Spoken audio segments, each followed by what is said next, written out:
Last time session 8 में हमने chemical kinetics शुरू किया और उसकी रूटीन डेफिनेशन सीखी। What is chemical kinetics? What is the speed of reaction or rate of reaction and what is instantaneous rate of reaction? एक अहम काम ये किया कि हमने पढ़ा लॉ ऑफ मास एक्शन, जो कि एक सेंट्रल टॉपिक है which basically drives everything of the chapter, और उससे एक छोटी सी 2 लाइन की डेरिवेशन हुई कि किसी भी रिएक्शन का रेट मैथमेटिकली उसके रिएक्टेंट की कॉन्सेंट्रेशन से किस तरह एसोसिएट है। उस फॉर्मूले को हमने कहा रेट एक्सप्रेशन, और उस रेट एक्सप्रेशन को निकालने के बाद हमने उसके बारे में 3 बातें कही। एक, ये फॉर्मूला रेट एक्सप्रेशन कहलाता है। 2, इस फॉर्मूले में प्रोपोर्शनैलिटी कांस्टेंट आता है, इसे कहते हैं रेट कांस्टेंट। और 3, इस फॉर्मूले में जो कंसंट्रेशन के ऊपर पावर है एक्स और वाई, वो कहलाता है ऑर्डर ऑफ। अब हमें इन तीनों को अलग-अलग, अब सबसे पहले बात करें रेट एक्सप्रेशन की। तो rate expression is a mathematical relationship between the rate of reaction and the concentration of reaction. आपने एक ए बी करके रिएक्शन बनाया पढ़ दी और उससे रेट एक्सप्रेशन बना दी थी कुछ इस तरह से। अगर मैं क्विकली बात रिवाइज कर दूं कि अगर कोई रिएक्शन इस तरह लिखा जाए कि उसमें 2 रिएक्टेंट हैं ए और बी, जिसमें ए के एक्स मोल और बी के वाई मोल रिएक्शन में हिस्सा ले रहे हैं, तो रेट एक्सप्रेशन ऐसे लिखी जाती है कि rate which can be represented by this symbol dx by dt should be directly proportional to the concentration of both A and B।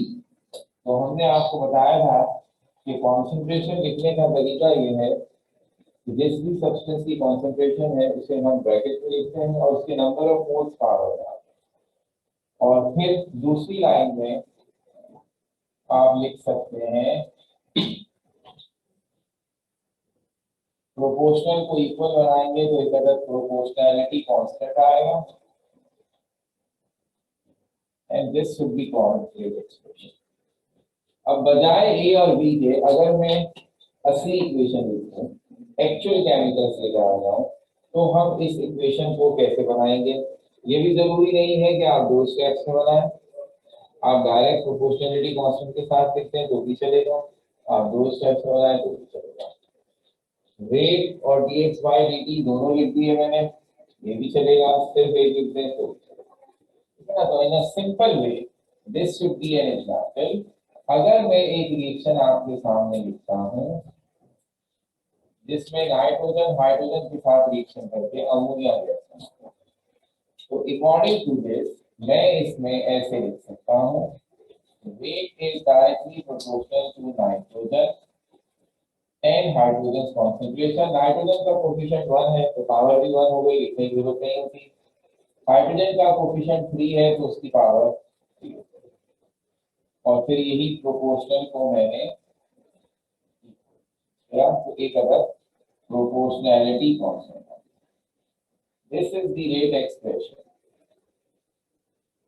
अब आप रेट की जगह dx अपॉन dt लिखते हैं तो चलेगा, दोनों एक ही बात है, हमको एक चीज लिखते हैं। तो अगर ऐसा करना है तो फिर आप भी ऐसा कर सकते हैं फॉर दीज रिएक्शंस। इन सब में रेट एक्सप्रेशन लिख दीजिए।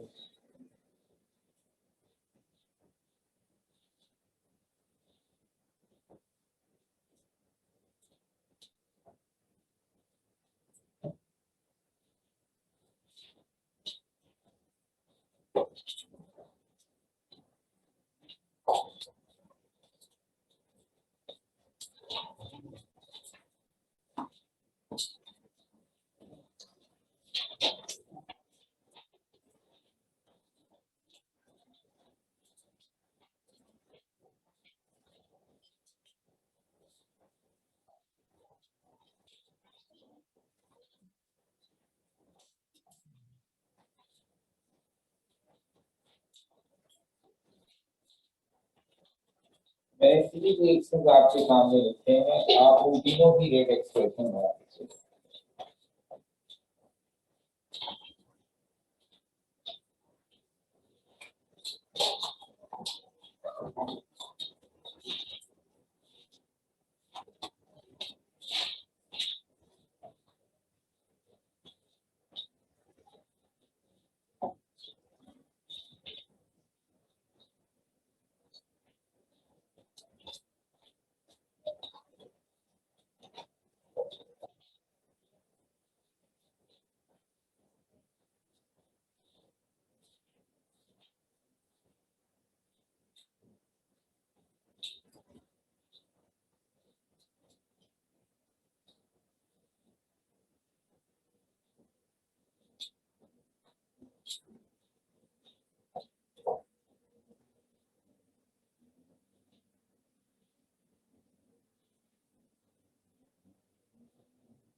तो सबसे पहला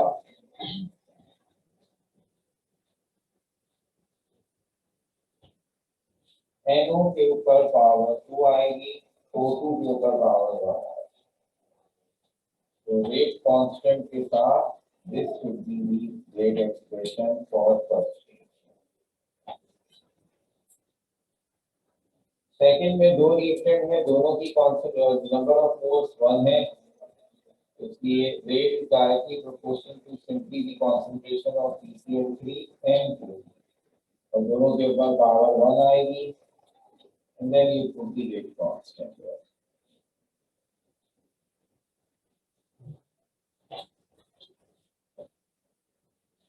फिर आखिरी वाले तो थ्री इक्वेशन है, एक साथ तीन तीन चीजें हैं।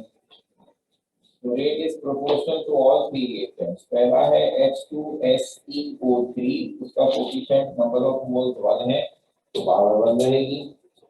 दूसरा है आयोडाइड I-1, वो 6 मोल है तो पावर 6। H प्लस पर 4 मोल है तो उसकी पावर 4। और फिर अगर हम रेट कांस्टेंट में आएंगे तो बस ये फाइनल रेट एक्सप्रेशन बन जाएगी।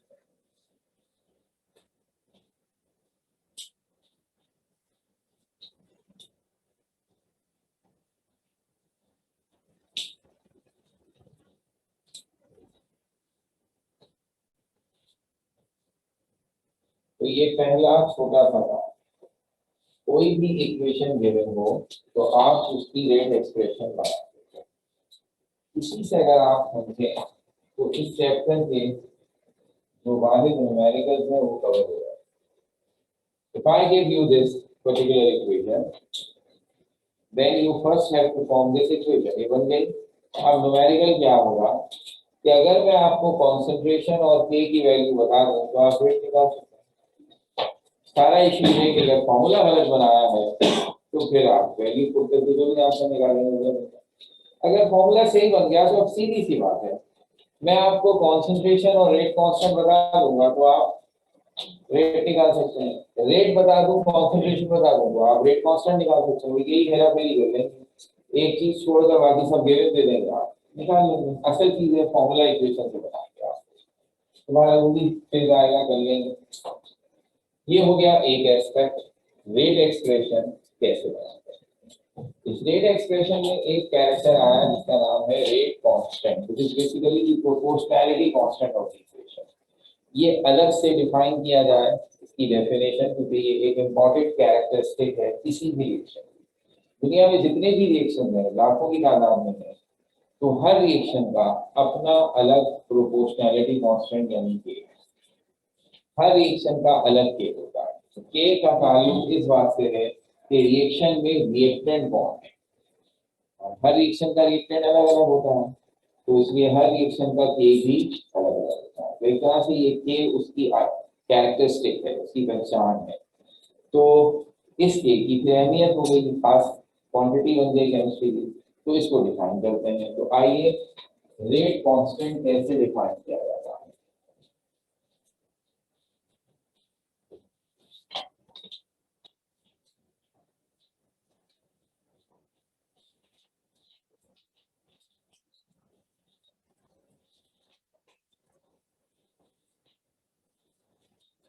रेट कांस्टेंट डिफाइन करने के लिए हम वहीं से दोबारा शुरू होते हैं जहां लॉ ऑफ मास सेक्शन में हमने छोटी सी डेरिवेशन की थी, क्योंकि बुनियादी तौर पर ये रेट एक्सप्रेशन का प्रोपोर्शनैलिटी कांस्टेंट है। तो जरूरी है कि हम रेट एक्सप्रेशन बताएंगे तभी तो के बता पाएंगे। तो इस तरह से इसकी डेफिनेशन होगी कि consider the following reaction, X mole of A reacts with Y mole of B to produce some product.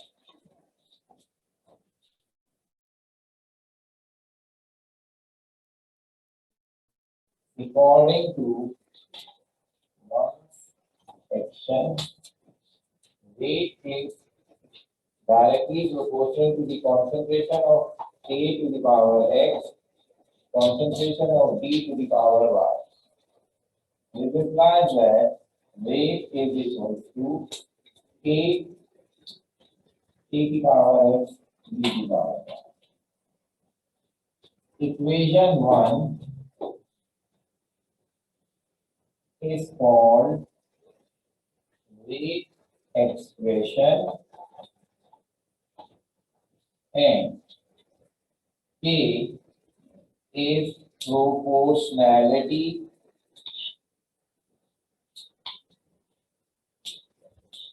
constant, also called rate constant. तो हमने हवाला दिया रेट एक्सप्रेशन का और फिर बताया कि इसमें जो प्रोपोर्शनैलिटी कांस्टेंट आता है उसको हम रेट कांस्टेंट कहते हैं। अब अगर डिफाइन करें proper, and can be defined as it is the rate of reaction when the concentration of all the reactants is equal to unity. That is,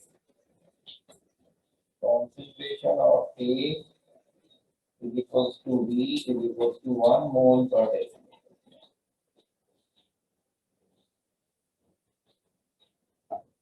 हमने कहा अगर हम A को लफ्जों में डिफाइन करना चाहें तो फिर इसकी डेफिनेशन भी इक्वेशन 1 से यानी रेट एक्सप्रेशन की मदद से ही बनेगी। और वो क्या बनेगी कि अगर इस फॉर्मूले को गौर से देखिए तो रेट एक्सप्रेशन में है, अगर मैं ये दोनों रिएक्टेंट ए और बी इन दोनों की कॉन्सेंट्रेशन रख दूं 1, ए की कंसंट्रेशन भी 1, बी की कंसंट्रेशन भी 1, तो आप मुझे बताइए 1 की पावर x 1 के बराबर होगा और 1 की पावर y भी 1 के बराबर होगा। So anything multiply by 1 should be equal to the same. तो इसका मतलब है जब ये भी 1 होगा ये भी 1 होगा तो रेट किसके बराबर आएगा, a के बराबर आएगा। यानी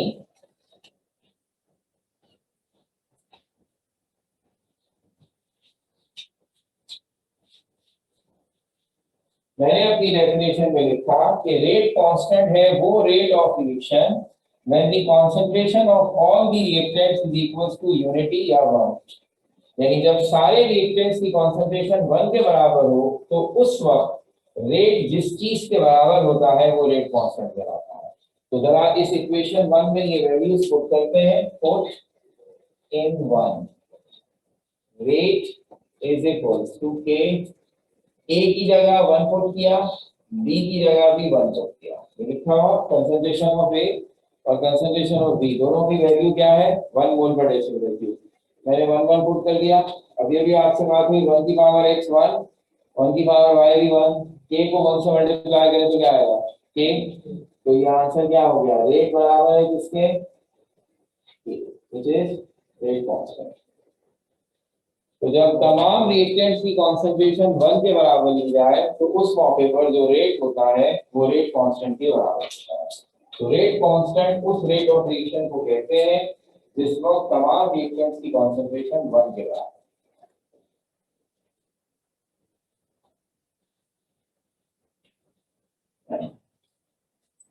अब ये बताने के बाद हमने कहा rate constant depends upon, rate constant किस चीज पे डिपेंड करता है, रेट कांस्टेंट डिपेंड करता है टेम्परेचर पर और नेचर ऑफ रिएक्टेंट पर। जैसे मैंने कहा हर रिएक्शन का रिएक्टेंट डिफरेंट होता है, तो हर रिएक्शन का के डिफरेंट होता है। फिर हर रिएक्शन में टेम्परेचर चेंज करने से भी के की वैल्यू डिफरेंट हो जाती है। इसका मतलब है हर रिएक्शन का के डिफरेंट है और फिर उसकी वैल्यू हर हर टेम्परेचर पर डिफरेंट है। तो इस लिहाज से जब आप किसी भी रिएक्शन का के बताते हैं तो आप दो चीजें मेंशन करते हैं। नंबर 1, ये किस रिएक्शन का रेट कांस्टेंट है वो रिएक्शन कोड कीजिए और ये किस टेम्परेचर पर है। फिर वही बात है, इस तरह तो बहुत सारे कांस्टेंट हर रिएक्शन के बन जाएंगे। ये रेट कांस्टेंट है किसी रिएक्शन का 25 डिग्री पर, फिर ये 26 पर, फिर 27 पर, फिर 28 पर। तो हमने जैसे शुरू से हमेशा कहा है जब एक चीज की वैल्यू हर टेम्परेचर पर डिफरेंट होती है तो हम स्टैंडर्ड वैल्यू लेते हैं एट स्टैंडर्ड कंडीशन। और स्टैंडर्ड कंडीशन हमने चैप्टर 1 और चैप्टर 2 में पढ़ी थी एसटीपी, जिसमें टेम्परेचर होता था 0 डिग्री सेंटीग्रेड या 273 केल्विन। और चैप्टर 5 में हमने कहा था कि standard condition should be room temperature, और रूम टेम्परेचर को हम कहते हैं आरटीपी, रूम टेम्परेचर प्रेशर। उसमें टेम्परेचर 0 नहीं लेते बल्कि 25 डिग्री सेंटीग्रेड लेते हैं। इसी तरह रेट कांस्टेंट में भी 25 डिग्री सेंटीग्रेड पर जो रेट कांस्टेंट है वो स्टैंडर्ड है और बाकी किसी और टेम्परेचर पर जो हो फिर वो एक आम सी वैल्यू है, वो टेम्परेचर के साथ है। तो रेट कांस्टेंट टेम्परेचर पर डिपेंड करता है, rate constant nature of reactant पर डिपेंड करता है और it is independent of the concentration of reactant. और जिस चीज पर ये डिपेंड नहीं करता वो है रिएक्टेंट की कॉन्सेंट्रेशन। हमने इसकी डेफिनेशन में जरूर ये कहा है कि जब रिएक्टेंट की कंसंट्रेशन 1 हो तो फिर रेट ऑफ कांस्टेंट के बराबर हो जाता है। लेकिन अगर फर्ज कर लीजिए आप ये कहें मैं कंसंट्रेशन को चेंज करूं तो ये सामने फॉर्मूला लिखा हुआ है। अगर आप कंसंट्रेशन को चेंज करेंगे तो कंसंट्रेशन रेट से डायरेक्टली प्रोपोर्शनल है, तो रेट ऑफ रिएक्शन चेंज होगा। लेकिन ये तो प्रोपोर्शनैलिटी कांस्टेंट है, ये तो नहीं चेंज होगा। तो कंसंट्रेशन चेंज करने से रेट कांस्टेंट पर कोई फर्क नहीं पड़ता। फर्क पड़ता है तो सिर्फ रिएक्शन बदल देने से, नए रिएक्शन ले आए, नया कांस्टेंट या टेम्परेचर चेंज करने से। तो ये कंप्लीट डेफिनेशन हुई, ये जरा डिटेल वाली डेफिनेशन होती है, नॉर्मल वाली नहीं है, छोटी सी वाली। इसलिए 1 मार्क्स की भी आती है, 2 मार्क्स की भी आती है, लिखना दोनों सूरतों में चाहिए। अब इस डेफिनेशन में अभी भी एक चीज की कमी है, इस इंपॉर्टेंट तरीन चीज का यूनिट क्या हो तो लिखा ही नहीं है डेफिनेशन, तो बगैर यूनिट के हो नहीं सकती, तो बड़ा अजीब सा यूनिट है। unit of rate constant depends upon nature of reaction, यानी इसका यूनिट भी फिक्स नहीं है।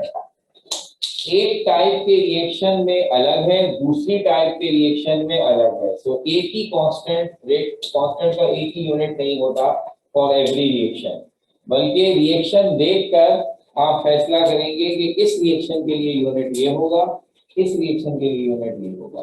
That's why you can not right the fix value. तो आपने ऐसे बात की। तो अब अगर इम्तिहान में आए सवाल डिफाइन रेट कांस्टेंट, तो suppose to write this whole thing. ठीक हो गई बात। अब ये जो लास्ट बात है ये बड़ी इंपॉर्टेंट है।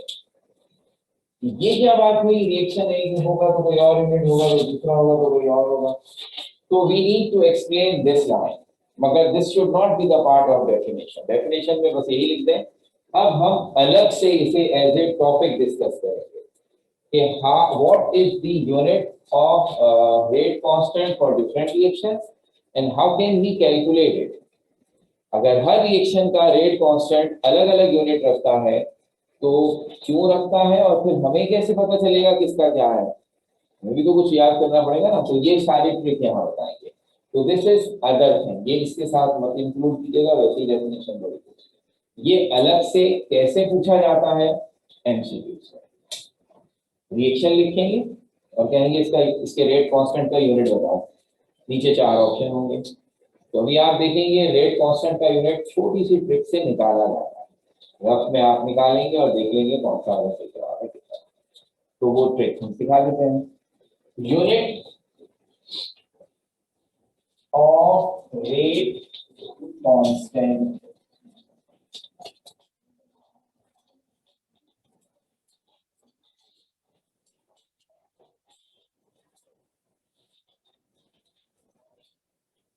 सबसे पहले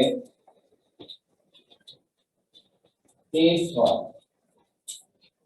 अगर मेरा रिएक्शन इस टाइप का मतलब where I have only one reactant, ऐसा रिएक्शन जिसमें रिएक्टेंट में सिर्फ एक सब्सटेंस है। तो आप यहाँ इवन बी भी ना लिखे, आप यहाँ लिखे प्रोडक्ट। इसका मतलब है प्रोडक्ट में 1 2 4 जितनी भी चीजों में पोटेंशियल, रिएक्टेंट सिर्फ एक होगा और उसका भी 1 मोल। तो उस सूरत में रेट कांस्टेंट का यूनिट क्या है और हमें कैसे पता चलेगा, बड़ा सिंपल था। अगर ये कोई रिएक्शन है तो इसका मतलब है इस वक्त ए के 1 मोल रिएक्शन में हिस्सा ले रहा है। तो जरा इसकी रेट एक्सप्रेशन बनाते हैं। तो इसकी रेट एक्सप्रेशन बनेगी, rate is directly proportional to the concentration of A, और ए के ऊपर क्या पावर आएगी, 1। फिर आपने इसे प्रोपोर्शनल की जगह इक्वल का निशान लगाया और प्रोपोर्शनैलिटी कांस्टेंट आ गया। ये होती है रेट एक्सप्रेशन। सिंपल। मुझे किसका यूनिट चाहिए, रेट कांस्टेंट का। तो मैं जरा इस रेट एक्सप्रेशन से रेट कांस्टेंट का फॉर्मूला निकाल लूं। तो क्या होगा, K बराबर होगा rate divided by concentration of A. क्या ख्याल है, कैसे लिख सकता हूं? जब मैंने K का फॉर्मूला बना दिया तो अब मैं इसका यूनिट बनाता हूं। क्या तरीका होता है यूनिट बनाने का, रेट का यूनिट लिखिए और नीचे कंसंट्रेशन का यूनिट लिखिए। तो अगर आपको याद है तो रेट का यूनिट था मोल पर डेसीमीटर क्यूब पर सेकेंड, और कंसंट्रेशन का यूनिट है मोल पर डेसीमीटर क्यूब। तो मेरा ख्याल में आप समझ गए क्या करना है। तो मोल पर डेसीमीटर क्यूब और मोल पर डेसीमीटर क्यूब कैंसिल हो गए, क्या बचा, सिर्फ सेकेंड इनवर्स। तो unit of rate constant is second inverse. तो बहुत ही स्मार्ट सा यूनिट आ गया, खूबसूरत सा, बिल्कुल आ गया। But that unit is only and only valid for reactions of this type. वो सारे रिएक्शंस जिनमें सिर्फ एक रिएक्टेंट हो और उसका भी 1 मोल, सिर्फ उन रिएक्शंस पे ये वैलिड है। अगर मेरे रिएक्शन में दो अलग अलग रिएक्टेंट हो, 1 mole of A 1 mole of B, या इवन एक ही रिएक्टेंट हो मगर उसके 2 मोल हो, 2 मोल्स ऑफ ए, तो इनमें रेट कांस्टेंट का यूनिट कुछ और होगा ये नहीं। जब जब मैं रिएक्टेंट में नंबर ऑफ मोल्स चेंज करूंगा रेट कांस्टेंट का यूनिट चेंज होगा। तो ऐसे तमाम रिएक्शन जिनमें सिर्फ 1 मोल है रिएक्टेंट में, उसका यूनिट ये हो गया। अब मैं सिचुएशन चेंज करूं तो आपको खुद ही अंदाजा हो जाएगा कि हर दफा हमें नया यूनिट ही मिलेगा। अब मैं आपके सामने केस 2 लाता हूं जिसमें 1 मोल ए है और 1 मोल बी है। For this reaction, we have to evaluate the unit of rate constant. दोबारा उसी तरह करते हैं, रेट एक्सप्रेशन बनाते हैं। Rate is directly proportional to the concentration of A and to the concentration of B. दोनों के नंबर ऑफ मोल्स 1 है इसलिए पावर में 1 ही आएगा। और अब मैं इधर प्रोपोर्शनैलिटी कांस्टेंट यानी कि रेट कांस्टेंट ले आऊं तो ये बन गई पूरी रेट एक्सप्रेशन। अब अगर हम K का फॉर्मूला बना दें तो ऐसे बनेगा।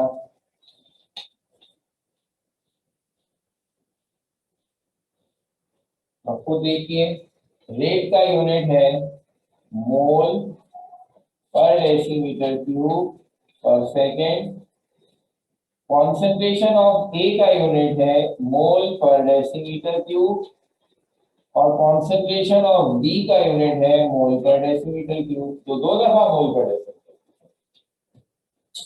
तो आपको समझ में आ गया, मामला तो चेंज हो गया क्योंकि 1 मोल पर डेसीमीटर क्यूब कैंसिल हो जाएगा मगर दूसरा तो वही रहेगा। तो अब की दफा यूनिट क्या बना, second inverse divided by mole पर डेसीमीटर क्यूब। और अगर मैं डिनोमिनेटर भी ऊपर ले आऊं तो उसकी पावर के साइन चेंज हो जाएंगे। तो मैं इसे यूं भी लिख सकता हूं कि डेसीमीटर की पावर 3 हो जाएगी, मोल इनवर्स हो जाएगा और सेकंड को इनवर्स था। This becomes the unit for the rate constant for those reactions where I have 2 moles of reactants. मेरे सिलेबस में यही 2 केसेस हैं where I deal with either those reactions where I have 1 mole of reactant or those reactions where I have 2 moles of reactant. लेकिन आप इतने समझदार हैं कि आप समझ गए कि फर्स्ट कर लीजिए कोई ऐसा रिएक्शन आ जाए जहां 3 मोल हो, तो सीधी सी बात है सर यहाँ 3 दफा मोल पर डेसीमीटर क्यूब आ जाएगा, कैंसिल तो एक ही होगा, 2 बच जाएंगे तो फिर कोई और यूनिट बन जाएगा। इसलिए कहा गया कि विद द इंक्रीज और change of number of moles in the reactant we may have different unit of rate constant. और चूंकि वो इंतहाई आसानी से इवैल्यूएट हो सकता है, थोड़ी सी वर्किंग करके ये रफ में कर लें तो जब वो हमसे एमसीक्यू में सवाल करें कोई भी रिएक्शन देकर इसका रेट कांस्टेंट का यूनिट क्या होगा, हम जल्दी से ये करके वो जवाब बता सकते हैं। आने को तो कुछ भी इम्तिहान में आ सकता है लेकिन आज तक उन्होंने ये नहीं कहा आपसे कि हमें ऐसे करके दिखाओ। ये तो हमने समझाने के लिए आपको बना कर दिया, वो हमेशा अप्लाई करते हैं। रिएक्शन लिखते हैं और कहते हैं इसका यूनिट क्या होगा रेट कांस्टेंट का, वो हमें बता दीजिए। अब वो बताने के लिए आपने रटा मार रखा है या आपने ये डिराइव कर लिया है कि आपका मसला है, ठीक है। तो अब ये रेट कांस्टेंट की सारी बातें हो गई, सिर्फ डेफिनेशन भी और उसका यूनिट डिटरमाइन करने के लिए क्या पापड़ बेलने पड़ेंगे। Now I am clearing one important thing here. Reduce syllabus में लिखा हुआ है कि रेट कांस्टेंट नहीं, ज्यादा परेशानी आजकल यही चलती है, ये वाली लाइन आएगी या नहीं आएगी, बच्चे ने तमाशा बना दिया, ध्यान से पहले मेरा अच्छा वो लाइन भी याद करनी पड़ेगी। मैं जितनी देर में मैसेज किया और जितनी देर इंतजार करो उसमें 10 दफा वो लाइन याद रहती है। तो अब ये अच्छी तरह समझ लें, हमने पहले भी कहा था और अब हम स्ट्रिक्टली वही कर रहे हैं।